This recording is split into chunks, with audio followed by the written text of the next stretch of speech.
Hi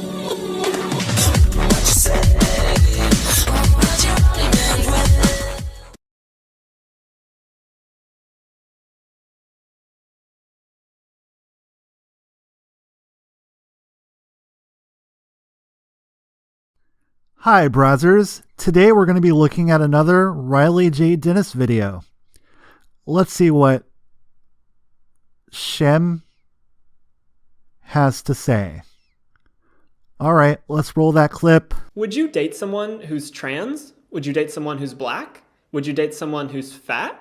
Would you date someone who's disabled? Fat, black, crippled dykes are hard to find. Now, honestly, I don't know what your answer is to those questions, but I've met a surprising number of people who would say no to all or at least some of them. Their argument is that it's just a preference and that you can't control who you're attracted to. Riley, would you date someone who's homeless? Would you date someone who hasn't bathed in 20 years?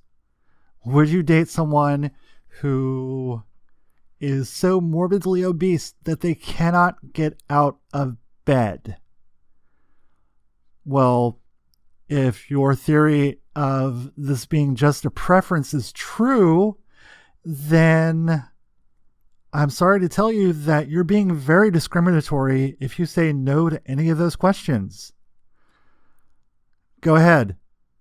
Feel attracted to a homeless person. Do it now.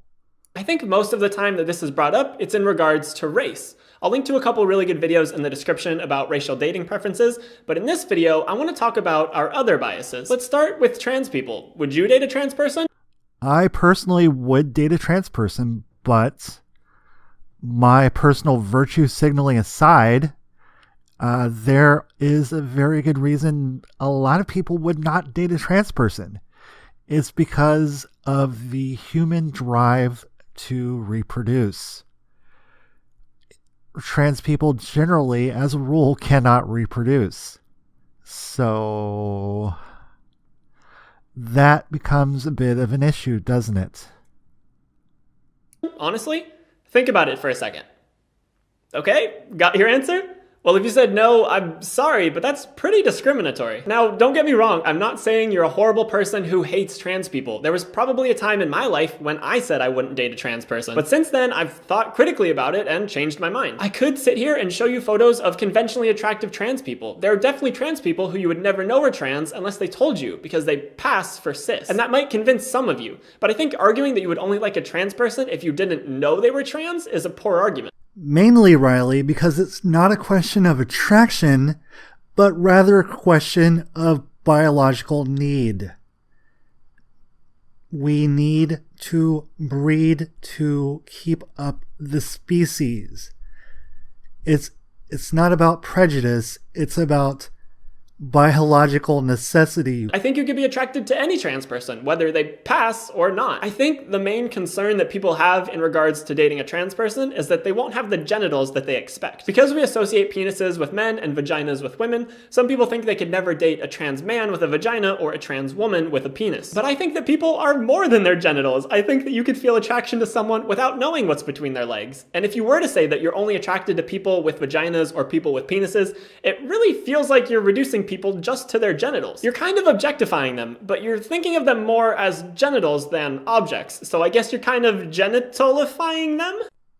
Every time a feminist tells a joke, Hitler gets a pineapple up the ass. I kind of love how autistic this explanation, this argument you're making is, because honestly, eventually you're going to get past the introduction stage and all of the little building up stages and get to actual sex.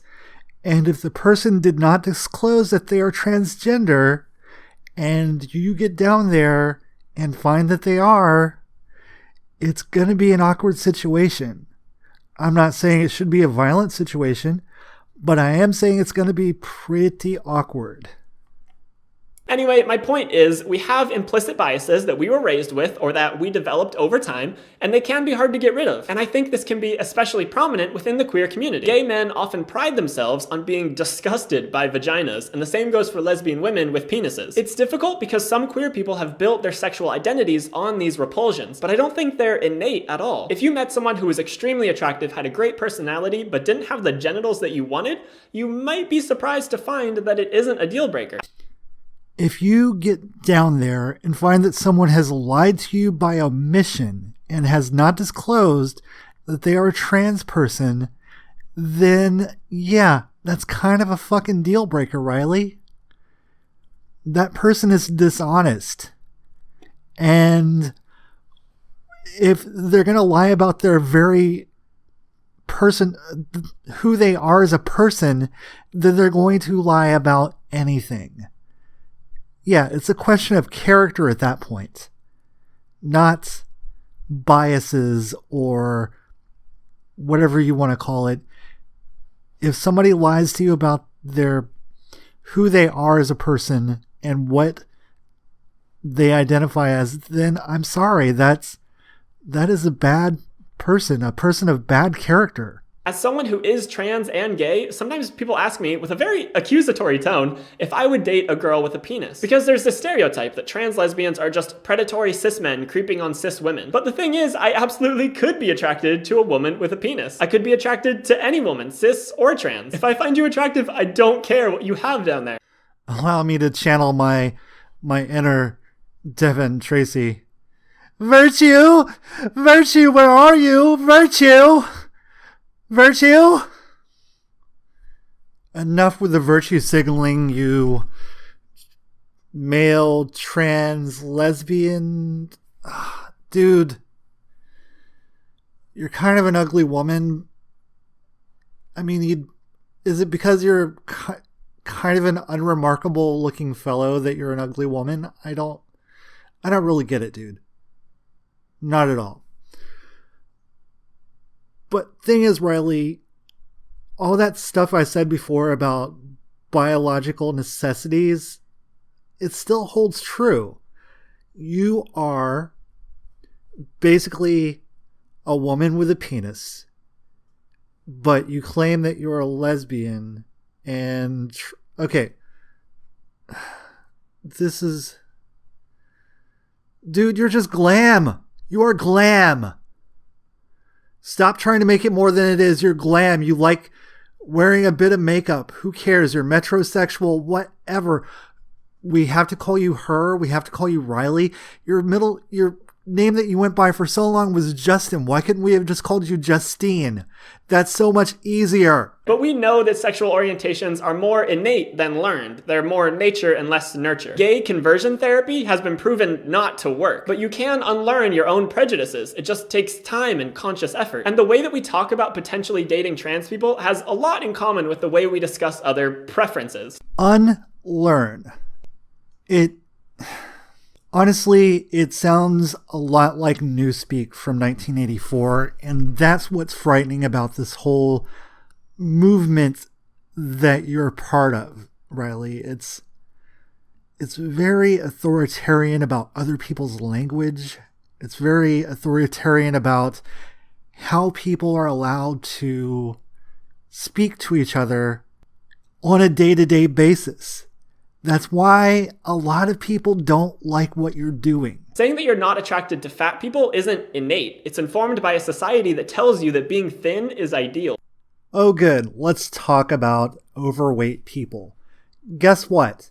There are consequences to being overweight, to having a size category of obese for your height. Here briefly is a doctor going over some of the problems just with fertility and being obese or just overweight.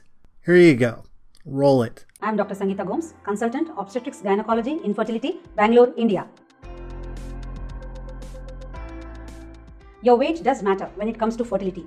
Obesity is one of the major causes of infertility in men and women. According to the American Society of Reproductive Medicine, 70% of the women could get pregnant just by losing weight without the use of infertility drugs. Fat cells store sex hormones like estrogen and testosterone. Fat cells also produce sex hormones like estriol. Therefore, these high levels of hormones can cause infertility due to ovulatory and menstrual disturbances. That is why we see overweight girls tend to mature faster than thinner girls. Now, let's talk about the body mass index. Body mass index is the ratio of the person's weight and the height. If the body mass index is more than 25, it is considered as overweight. If it is more than 30, it is obese category, and if it is more than 35, very obese category. Women with PCOS also tends to gain weight. Hence, the PCOS problem needs to be addressed first. Losing 10% of the weight also boosts fertility. Once the obese women become pregnant, they are prone for other problems like missed abortions, miscarriage, preterm deliveries, preeclampsia, high blood pressure, and development of gestational diabetes mellitus. So you see, a thin person is a sign of a fertile person. And we get back to the biological necessity of passing your genes down to the next generation. It's not hard, Riley. Everything in the media you consume is bombarding you with messages that skinny is beautiful and fat is ugly. And even the nicest of people absorb these messages to some degree. But again, if you find someone attractive and really enjoy spending time with them, there's no reason why their weight should be a factor. Especially since we know that the relationship between weight and health is extremely complex, and you really can't make any moral judgments on a person based on their weight. It's not a moral judgment, Riley. It's a judgment of fitness to pass the genes down to the next generation. And lastly, let's talk about disabled people. Disabilities come in a very wide range, from being deaf to being in a wheelchair to only having one arm, and I think it's pretty ridiculous to say that you couldn't be attracted to any person who has any of those disabilities. Disabilities can happen to anyone. Someone you're extremely attracted to today could become disabled tomorrow, and that shouldn't make your attraction to them disappear. All right, I'm with you on that. You shouldn't dump someone just because they lose a limb or become disabled. What's your point here? People don't go out of their way usually to find a disabled person to date. Is that your beef with attraction and preference? Look, people love who they love, and they find attraction in the strangest of places. Can't be predicted.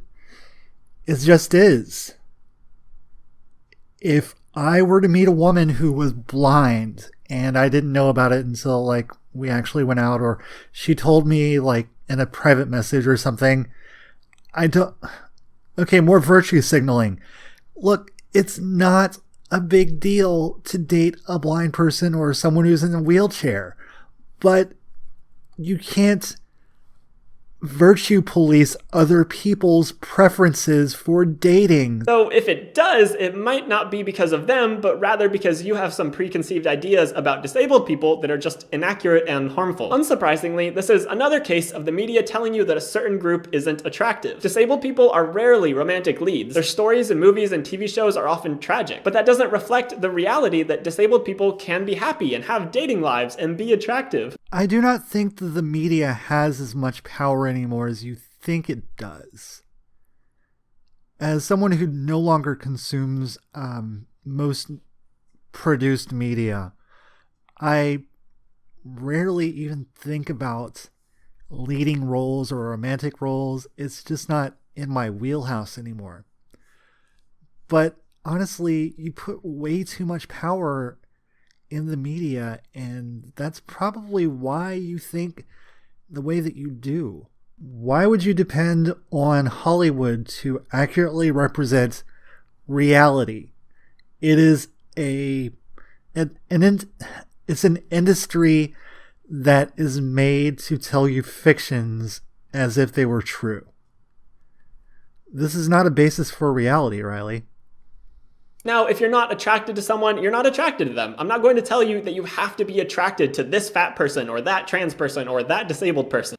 But you're not above making a whole video trying to shame people for their preferences. Nice. But the more you work at unlearning your own prejudices, the more you'll be able to see people from these groups as people rather than tired stereotypes. Unlearning our own biases doesn't happen overnight, and I don't have a step-by-step instruction guide for you. But I think if you can accept that these prejudices exist in all of us, even you can identify them when they come up and work to change how you think about them. Unlearn your prejudices. You know what? Those aren't prejudices. Those are innate biological drives. You don't want to try to mate with someone who is possibly infertile. You don't want to mate with someone who is incapable of reproducing. It's about it's biological. It will most likely be a long, slow process, but I think it's worth it. Because these dating preferences are ultimately harmful to people who don't fit into your box. Fit into a box like a vagina. Fucking. Of what a conventionally attractive person looks like. It makes people feel isolated, alone, and unwanted to hear that they're universally unattractive to people. I don't think there's anyone out there who somebody doesn't find attractive. We're sold this image of the conventionally attractive person. But in reality, all kinds of people around the world are constantly dating, having sex, finding people attractive, getting married. It's not only the conventionally attractive who find love or have sex. So by working on ourselves to dispel that idea, we can make the world a more welcoming and loving place for everybody, no matter how they look. Oh good, more virtue signaling. Yeah, we're done here. This is basically you tried to make some points and then you invalidated everything you said at the end. And then you virtue signaled some more and you went about to shilling. You don't get to shill on my channel. My channel is only for shilling of me and my friends. So that's going to do it for this one, Brazzers. I hope you have an excellent rest of your evening or day or whatever. No, I'm stealing from Hippie Panda. Great. All right, later, guys.